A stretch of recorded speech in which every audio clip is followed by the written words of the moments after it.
145. That's 10 pounds south of 155. It was just kind of a collective decision, by my brother, my management, my coaches, that after, a couple of back-to-back losses against arguably the top 1, 2, 3 fighters in the world, maybe it's time to, seek out other, opportunities in our career and go down and maybe be the bigger guy for once in a division and make a run for it at the featherweight division.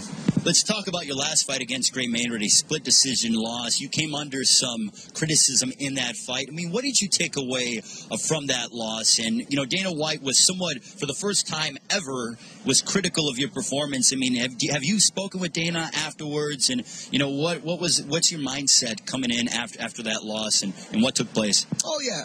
After a fight like that, you take away that, get back to obviously just a more physical aspect of what, we excel at, and that's the wrestling part. But, Dana and I, have spoken, we have an understanding, and he realizes that, I'm the bone, I'm one of the bonus guys in MMA and in the UFC, and that, we always put on exciting fights, and, he knows that any fight, per se of mine could be fight of the night or submission of the night or something like that. Hopefully one of these nights I'll get my first knockout victory of the night. So, yeah, we're on the understanding that we're out there to please the fans and have fun. So, yeah, it's all on good terms. And I think with this drop to 145, we're finally going to get to see the power in my hands that I wasn't able to maybe display in the last fight, even though I believe we picked apart, Gray Maynard for 5 rounds, and we out-wrestled him, we out-grappled him, we beat him everywhere to the punch, but the judges didn't see it that way. Let's talk about and discuss 145, especially your opponent coming up at the end of January, Hatsu Hayoki. He's won 4 or 5. His only loss coming recently at the hands of another Chicago boy,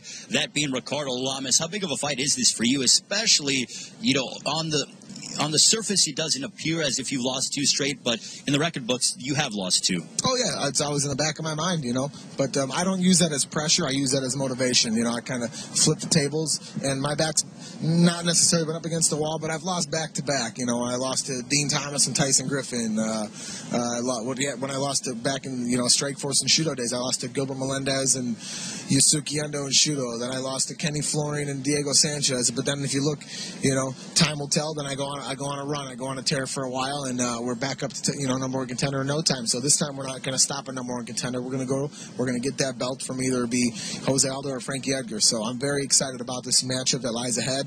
Hatsu Hayoki is a very tricky mixed martial artist. He's very good jiu-jitsu, very good grappler. Tough on his feet, good takedowns, kind of possesses some of the same strengths that Nate Diaz and Nick Diaz brothers have, and we came out on top against Nate. Just got to stay in his face and fight our style, and that's putting him on the ground and getting dirty.